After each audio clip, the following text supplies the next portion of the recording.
Welcome to our everyone. Today we're going inside the mind of Albert Einstein. Albert Einstein. You got it. Yeah. We're looking at My Humanist Creed. It's a collection of his writings. Wow. And you've given us some fascinating excerpts here. I mean, Yeah. it's just amazing to see how this guy, he revolutionized physics, but Love he it. also had these profound thoughts about life, Mm-hmm. ethics, Yeah. and humanity's biggest challenges. Yeah. You know, we often put Einstein on a pedestal for his scientific genius, Right. but he was also a deep thinker Yeah. who grappled with the big questions of Yeah. existence. Okay, so let's dive in. Let's unpack some of these aphorisms. One that really struck me Okay. was, I live in that solitude which is painful in youth, but delicious in the years of maturity. Yeah.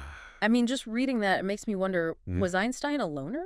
Well, it's interesting. Yeah. This quote, along with others, Yeah. suggests that he really valued solitude, Yeah. especially as he matured. And it seems like he found it essential for his thought process. It was like his happy place, I guess. Yeah. It was his thinking space. Yeah. You know? But he wasn't completely isolated, was he? No, not at all. This guy corresponded with Freud, with royalty, Oh, with the yeah. presidents. I mean, Yeah. He wasn't a hermit right? by any means. He engaged with the world. Yeah. But it seems that he recognized that, Mm-hmm. to really think deeply, Right. you need a certain level of detachment Yeah. from all the Lots noise of distractions of everyday life. and the distractions of everyday life. Absolutely. So solitude as a source of creativity, Yeah, clarity. exactly. Yeah. And, this also ties into another aphorism Okay. that you highlighted. Strive not to be a success, but rather to be of value. Oh, that's a good one. It suggests that Einstein wasn't driven by, Yeah. external validation, Right. but by a deeper intrinsic motivation Yeah. to contribute something meaningful. So he wasn't about the accolades, No, the award, it wasn't about that. Yeah. It was really about making a difference. contributing something of value. It's fascinating how these short Yeah. sayings Yeah. can reveal so much about his character. I know. It makes you think about how success and value aren't always the same thing. Absolutely. Yeah. And this idea of being of value Yeah. seemed to have permeated both his scientific pursuits Mm-hmm. and his social activism. And speaking of social activism, Okay. we can't talk about Einstein without talking about his pacifism, Right. especially during a time when Mm. the world was on the brink of war. Yeah. How did he reconcile his deep commitment to peace with the reality of what was happening around him? It's a complex question. Yeah. He was living through one of the most turbulent periods in history, Right. seeing the rise of fascism and the Yes. horrors Yeah. that it unleashed. Yeah. It really deeply impacted him, Yeah. solidifying his dedication to peace Right. and international cooperation. Yeah. But then there's that letter he wrote to President Roosevelt, Right. urging him to develop atomic weapons before Germany did. Yeah. It seems to contradict everything we know about his pacifism. It's a decision Yeah. that has been debated for Mhm. decades. Yeah. Some argue that it was a necessary evil Mm-hmm. in the face of an even greater Yeah. threat, Right. while others see it as a profound moral lapse. Right. Einstein himself grappled Yeah. with the consequences of that letter for the rest of his life. He later admitted he regretted it, right? He did, yes. Saying that it was fueled by fear Yeah, of what would happen if Hitler got the bomb first. yeah.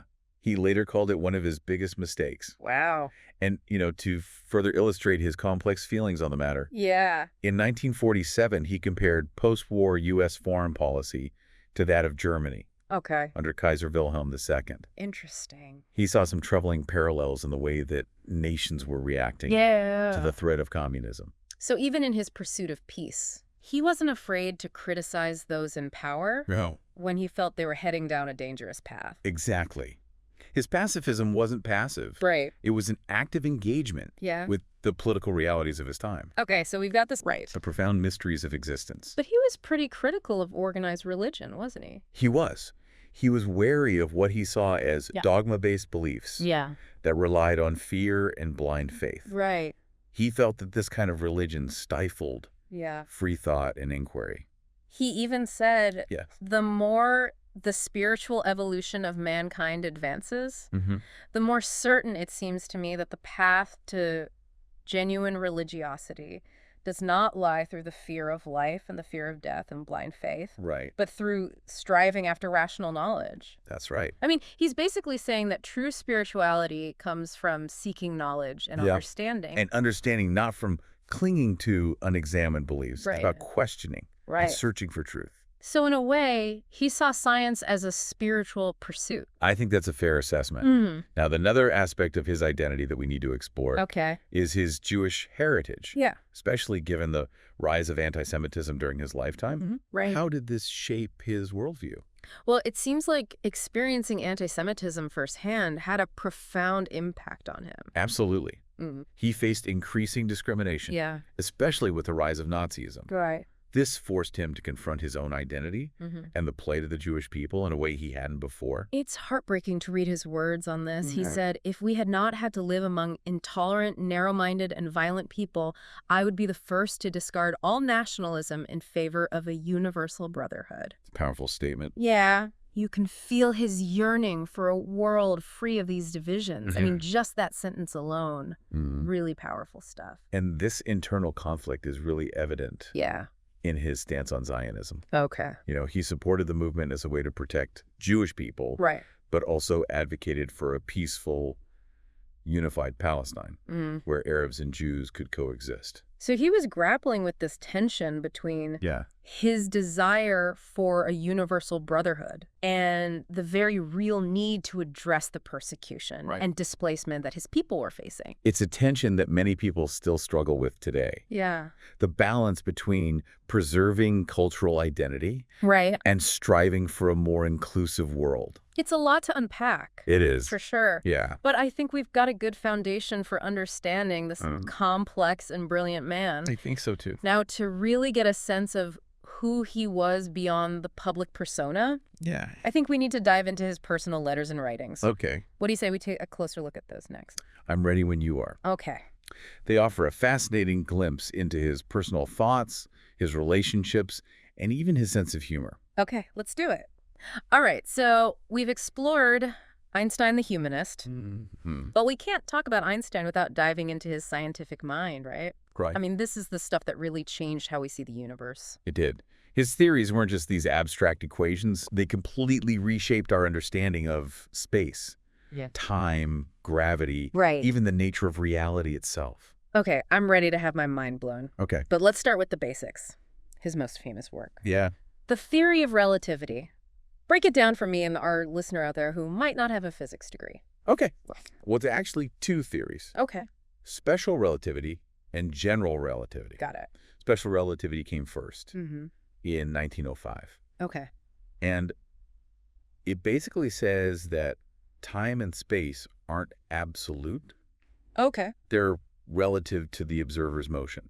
Hold on. Yeah. So time isn't constant. That's the mind-bending part. Yeah. Time is experienced differently, Okay. depending on how fast you're moving. Oh. Imagine this. Yeah. You're traveling at near the speed of light. Hypothetically, of course. Of course, hypothetically. Yeah. Time would slow down for you Okay. relative to someone standing still on Earth. So like that sci-fi trope where astronauts return from space, younger than their twins back on Earth. Exactly like that. Wow. And it's not just a cool idea. It's been proven by experiments. Really? Atomic clocks on super-fast jets Okay. show a tiny difference in time Wow. compared to clocks on the ground. That's wild. It is wild. And special relativity also gave us that iconic equation. Yes. EMC it's- quo. yeah. What's that all about? Right. That equation shows that energy and mass are basically two sides of the same coin. Okay. A tiny amount of mass Yeah. can be converted into a huge E amount of energy. Wow. And that's the principle behind nuclear power Yeah. and, Right. unfortunately, the atomic bomb. Okay, so that's special relativity. What Yeah. about general relativity? Okay, so general relativity came a bit later Okay. in 1915, Okay. and it takes special relativity and adds gravity to the mix. All right. Instead of seeing gravity as a force, Mm-hmm. Einstein described it as a warping of space-time. Space-time. Space-time. That sounds even more complicated. I know. Think of it this way. Okay. Imagine a bowling ball on a trampoline. Okay. The ball makes a dent in the trampoline surface, right? Yeah, it curves it. Right, it curves it. That's similar to how massive objects, Okay. like stars and planets, Yeah. warp the fabric of space-time. Okay. Other objects, even light, Yeah. follow those curves. Okay. And that's what we experience as gravity. So the Earth isn't being pulled towards the sun. Right. It's just following a curve in space-time Exactly. created by the sun's mass. That's a great way to visualize it. Yeah. And this warping of space-time Yeah. affects light, too. Oh, interesting. That's why light from distant stars bends Okay. as it passes near a massive object, Right. like our sun. That's the thing that was proven during a solar eclipse. Yeah, Got it. in 1919, Yeah. astronomers observed starlight bending around the sun during an eclipse. Wow. It was a huge validation Yeah. of Einstein's theory, Wow. and it made him a global celebrity. So these theories, Yeah. which seemed so radical at the time, I know. have become like the foundation of our understanding of the cosmos. They have. And general relativity led to some pretty wild discoveries, Right. like black holes, Right. gravitational waves. Yeah. It predicted these phenomena long before we had the technology Wow. to observe them directly. That's amazing. And we're still making discoveries Yeah. based on his work today. Yeah. It's really a testament to the power of his ideas. So we've got relativity covered. Okay. But Einstein didn't just stop there. No, he didn't. He contributed to other areas of physics too. Yeah, Right. right. He published groundbreaking work on Brownian motion. Brownian motion. You know how tiny particles suspended in a fluid seem to jiggle around randomly? Yeah. Like dust motes dancing in a sunbeam. Exactly. It always seemed kind of magical to me. I know, right? Yeah. Well, Einstein's explanation showed that those seemingly random movements were actually caused by collisions with even tinier particles, Oh, wow. atoms and molecules. Okay. It was a huge step forward Huh. in understanding the atomic nature of matter. So even something as simple as dust motes Right. led to a major scientific breakthrough. Exactly. That's so cool. And his work on the photoelectric effect. Okay. That's how light can knock electrons loose from a material. Okay. That's the basis for all kinds of technologies like solar panels and digital cameras. Wow. So Einstein's theories are basically built into our modern world. They are. Pretty impressive for someone who spent a lot of time in his own head. It is. But speaking of abstract ideas, Yeah? there's one area of physics where he had some reservations. Oh, yeah. You're talking about quantum mechanics, right? I am, yeah. I've read that he wasn't a fan of some of its principles. Well, he was a key figure in the early development yeah, of quantum mechanics. Yeah. But he also famously disagreed with some of its core ideas, Like what? especially the idea of randomness Okay. and probability Right. being Yeah. fundamental to how the universe works. So he didn't like chaos. Right. He didn't like the idea of a universe ruled by chance. Right. Wasn't his famous line, God does not play dice? That's the one. Yeah. He strongly opposed the idea that things happen randomly Yeah. at the subatomic level. So he thought there must be some kind of order. Yeah. He believed there must be some underlying order, Okay. some hidden variables we hadn't discovered yet. Right. But so far, experiments have supported the probabilistic nature Yeah. of quantum mechanics. So even Einstein, with all his genius, Right. couldn't fully grasp the weirdness of the quantum world. It seems that way. That's amazing. Yeah. He spent years trying to find a unified field theory Mm-hmm. that would reconcile general relativity Right. with quantum mechanics, Right. but ultimately didn't succeed. But that's the beauty of science, right? I think so. It's about constantly pushing the boundaries of what we know, Yeah. even if it means questioning Mm-hmm. the ideas of Yeah. the greatest minds. Exactly. Hmm. Einstein's legacy isn't just about the answers he found. Right. It's about the questions he raised, Yeah. the mysteries that he pointed to. Yeah. He opened up new avenues of inquiry Yeah. that continue to inspire physicists today.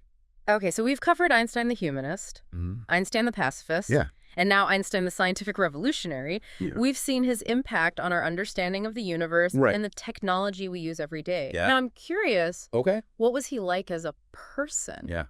Let's dive into that next. His letters, his interactions with other thinkers, even his hobbies outside of science. Okay. They all reveal a fascinating and complex personality. All right, let's do it. We've explored Einstein's groundbreaking theories and his pursuit of peace and social justice. Now let's get a sense of the man behind all these accomplishments. What was he like in his personal life? Well, it's intriguing to see how this man who revolutionized our understanding of the universe also lived a rich and multifaceted life. Right. From his letters and anecdotes from those who knew him, Yeah. we get glimpses of someone deeply introspective, Yeah. someone who found solace in quiet contemplation. Yeah, I remember that quote we talked about earlier. I live in that solitude which is painful in youth, but delicious in the years of maturity. Yeah. It makes you wonder, was he a bit of a loner? He definitely valued his solitude, especially later in life. Right. But he wasn't a recluse by any means. Right. He corresponded with a wide range of people, scientists, politicians, artists, even royalty. Yeah, that's what I was thinking about. It's like, Yeah. wow, Yeah. he engaged with the world. He did. But it seems like he recognized that deep thought and creativity require a certain degree of detachment from the hustle and bustle. Right. So solitude as a source of inspiration and clarity. I mean, I can relate to that. But it's fascinating to think about him writing letters to Queen Elizabeth and Sigmund Freud. That's right. What a diverse group of correspondents. Really is. Yeah. It speaks to his wide-ranging interests Mm-hmm. and his willingness to engage with different perspectives. He didn't shy away from challenging conversations, Yeah. but he also cherished his time for quiet reflection and his personal passions. Right. And speaking of passions, Yeah. I read somewhere that he was a pretty talented violinist. Music was a huge part of his life. Yeah. He once said, Yeah. "Life without playing music is inconceivable for me. I live my daydreams in music. I see my life in terms of music. I get most joy in life out of music." That's beautiful. It shows a side of him It does. that we don't often consider the artistic, emotional side. Yeah. We tend to think of him as this purely rational, scientific mind. Right. But clearly there was more to him than that. Absolutely. There was a depth to his personality Yeah. that went beyond just equations and theories. He saw this deep connection between music and science, Okay. believing both involved a search for harmony and beauty in the universe. Yeah. It's like he saw patterns in relationships everywhere, not just in the physical world. That's a really interesting way to think about it. Yeah. So he clearly had this rich inner life, this passion for the arts. But what about his personal values? How did those manifest in his everyday interactions? From all accounts, he was known for his humility, Okay. his genuine concern for others, Mm-hmm. and his dislike for ostentation. Remember that aphorism, strive not to be a success, but rather to be of value. Oh, yeah, that's a good one. That seems to have been a guiding principle throughout his life. Yeah, and he really seemed uncomfortable He did. with the idea of celebrity and hero worship. Right. She often deflected praise and attention, especially when it came to his scientific achievements. Yeah, he did. He seemed to recognize that true worth comes from contributing to something larger than yourself, Yeah. not from accumulating accolades or power. And this was reflected in his activism, his willingness to use his platform to advocate for social justice and peace. Exactly. And he definitely didn't shy away from speaking out against injustice. He did. He was a vocal critic of racism and prejudice, seeing them as threats to humanity itself. Right. He had this profound belief in the interconnectedness of all things. Yeah. I came across this quote that really encapsulates his worldview. "A human being is a part of the whole called by us universe, a part limited in time and space. He experiences himself, his thoughts and feelings as something separated from the rest, a kind of optical delusion of his consciousness. This delusion is a kind of prison for us, restricting us to our personal desires and to affection for a few persons nearest to us. Our task must be to free ourselves from this prison by widening our circle of compassion to embrace all living creatures and the whole of nature in its beauty." Wow, that's powerful. Yeah. It reminds me of that sense of cosmic religion he talked about, recognizing our place in the grand scheme of things. And the importance of extending our compassion beyond our immediate circles. Right. It's a message that feels incredibly relevant today, Yeah. as we grapple with global challenges that require collective action Right. and a sense of shared responsibility. It's been an incredible journey exploring the mind of Albert Einstein. We've seen his groundbreaking theories, his unwavering pursuit of peace, and now this glimpse into his personal life. It has been a journey. It's truly inspiring to see how he brought together his scientific brilliance with his deep humanity. It is. Well, I think that about wraps it up into the mind of Albert Einstein. Yeah. His insights into human nature, ethics, and the pursuit of peace continue to resonate today, They do. offering a roadmap for a more just and compassionate world. A roadmap for all of us. Thanks for joining us, everyone. Thanks for having me.